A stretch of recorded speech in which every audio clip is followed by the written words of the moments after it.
It's St. Patrick's Day.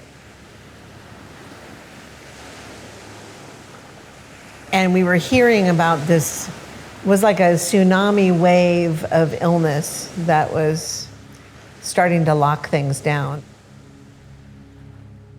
I'm sure everybody can attest to it.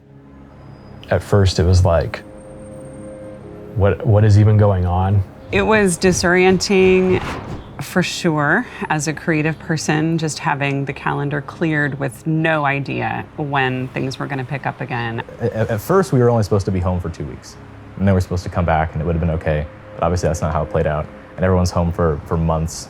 All of a sudden there is this mandated, you have to stay in your homes, which meant 4 to 5 months of my life was just completely erased in 24 hours.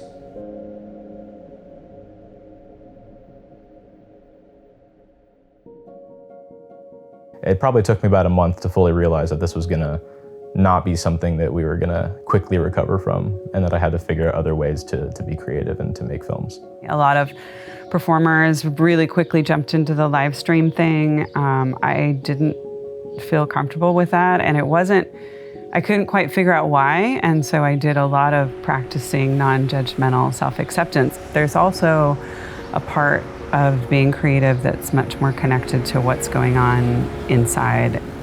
People are getting really creative with their businesses. It just forces people to be resourceful and to come up with other ideas and other ways to approach things that actually might be healthier and better in the long run. Then came, well, what on earth am I going to do with this?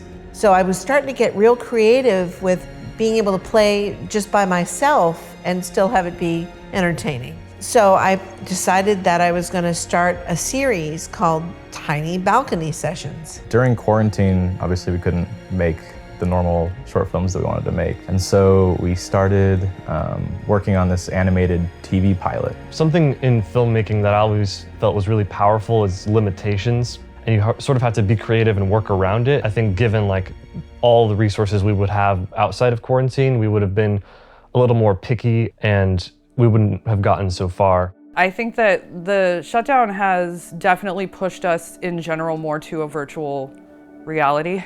You know, we were already there.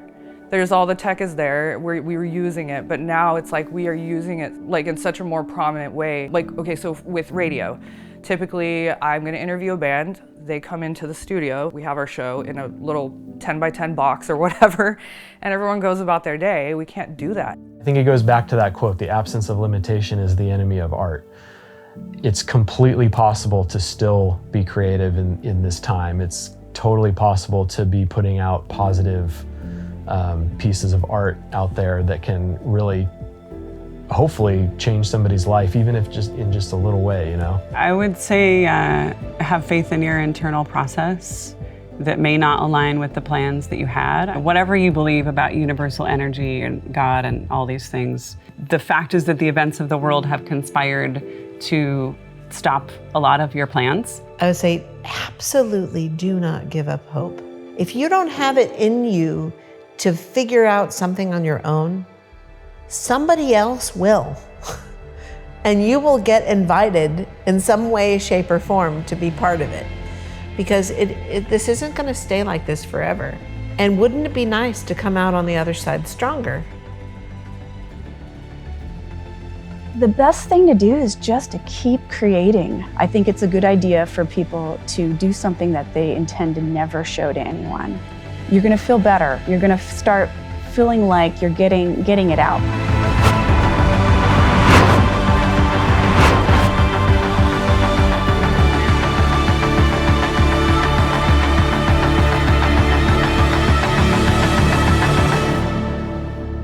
There's almost no rules now. The gates are wide open, so it's up to you to go out and make your own rules. Create the new normal, right?